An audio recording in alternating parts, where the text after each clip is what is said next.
Hello, good morning student. इसके पिछले video में अपन ने प्लेन मिरर के बारे में पढ़ा था कि रे डायग्राम कैसे बनता है।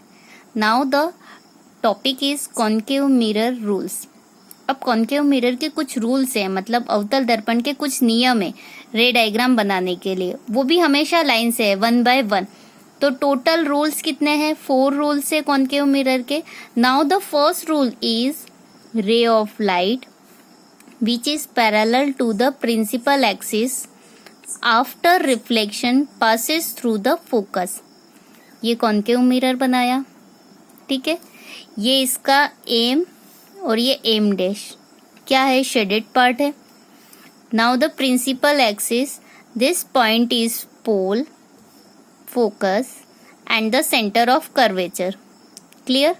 अब पोल क्या होता है? मैंने आपको बताया था पिछली वीडियो में डेफिनेशन में कि ये शेडेड पार्ट का जो मिड पॉइंट होता है वो पोल होता है, और ये शेडेड पार्ट एक स्फेयर को डिफाइन करता है, और स्फेयर का जो सेंटर होता है वही सेंटर हमारे लिए क्या होगा? Centre of curvature. क्लियर? अब पोल से फोकस की जितनी डिस्टेंस होती है उतनी ही डिस्टेंस फोकस की सेंटर ऑफ कर्वेचर की होती है। मतलब both the distance are equal, मतलब distance between centre of curvature and focus is equals to the distance between focus and the pole. Clear? इन दोनों के बीच की डिस्टेंस इक्वल होगी, जितनी डिस्टेंस यहाँ से यहाँ तक की उतनी डिस्टेंस यहाँ से यहाँ तक की। Clear? Now the first rule is रे ऑफ लाइट, मतलब एक रे आएगी, किसके पैरेलल आएगी? प्रिंसिपल एक्सिस के। तो सपोज ये रे आई, ठीक। अब यहाँ पे रिफ्लेक्शन इसी तरफ से होगा, क्यों? क्योंकि शेडेड पार्ट इधर है। तो ray of light is parallel to the principal axis, left side से आती है हमेशा रे। ये क्लियर हो गया कि ray of light which is parallel to the principal axis, parallel आ रही है, जैसे ये पैरेलल है as it is parallel. Clear?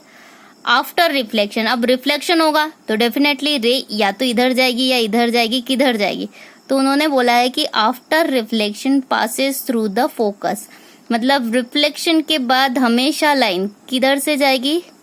Focus में से जाएगी। हमेशा याद रखना कि ray of light which is parallel to the principal axis after reflection passes through the focus. ये क्या है? हमारा कॉन्केव मिरर का फर्स्ट रूल है। मतलब जब हम इमेज फॉर्मेशन करेंगे कॉन्केव मिरर की, तो हमेशा फर्स्ट रूल यही अप्लाई करना है कि ऑब्जेक्ट से जब भी रे निकलेगी वो क्या करेगी? प्रिंसिपल एक्सिस के पैरेलल जाएगी, और आफ्टर रिफ्लेक्शन हमेशा कहाँ से जाएगी? फोकस से। ये फर्स्ट रूल है। Now the second rule is as it is concave mirror है, शेडेड पार्ट है, this is point P, equal distance focus and the equal distance centre of curvature, दोनों की डिस्टेंस इक्वल रहेगी। ठीक है। सेकेंड रॉ में क्या बोल रहा है? Ray of light passing through the centre of curvature.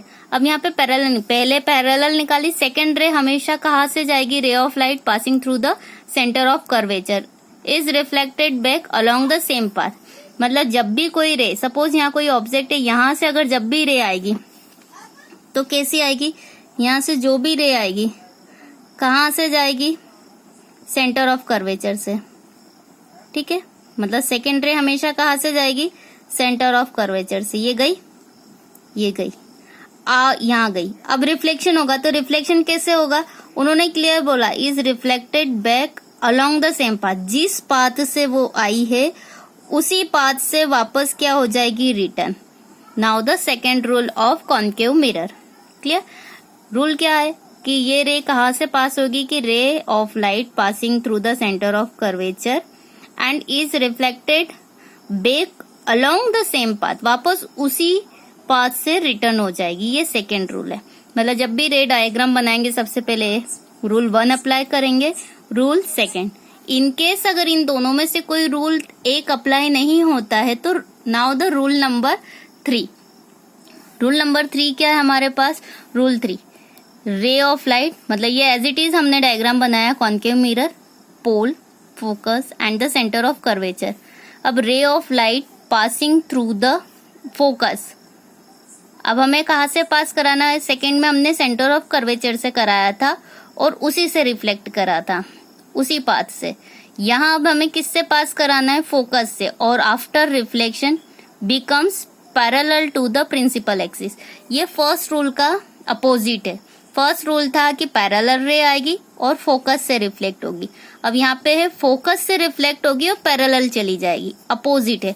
मतलब उन्होंने क्या बोला है कि जब भी कोई रे आएगी, ये रे आई फोकस से गई, क्लियर, मतलब रे आई फोकस से चली गई, ठीक। अब यहाँ गई, रिफ्लेक्शन कैसे होगी, पैरेलल एक्सिस, पैरेलल रे चली जाएगी। मतलब ये थर्ड लॉ है कि ray of light passing through the focus, ray of light passing through the focus and after reflection becomes parallel to the principal axis, की आफ्टर रिफ्लेक्शन के बाद ये पैरेलल एक्सिस, प्रिंसिपल एक्सिस के parallel निकल जाएगी। ये थर्ड लॉ है। Now the fourth law is as it is. हमने क्या लिया, कॉन्केव मिरर, पोल, फोकस और सेंटर ऑफ कर्वेचर, क्लियर।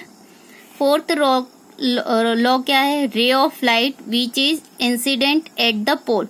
अब डायरेक्ट पोल पे जाएगा, ठीक है। Pole concave mirror is reflected, reflection कैसे होगा, being making the same angle with the principal axis.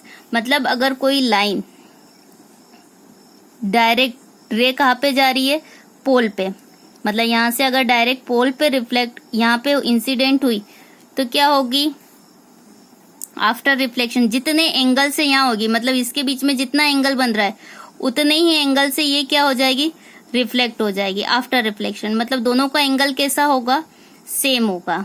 It means ray of light which is incident at the pole of a concave mirror, pole के concave mirror पर आ गई and reflected back making the same angle, मतलब reflection के बाद उतना ही same angle बनाएगी। और कहाँ से बनाएगी, प्रिंसिपल एक्सिस से, और वहां से क्या हो जाएगी, रिफ्लेक्शन। ये है फोर्थ रूल। मतलब कॉन्केव मिरर के कितने रूल हो गए, 4, number 1, number 2, number 3 and the number 4।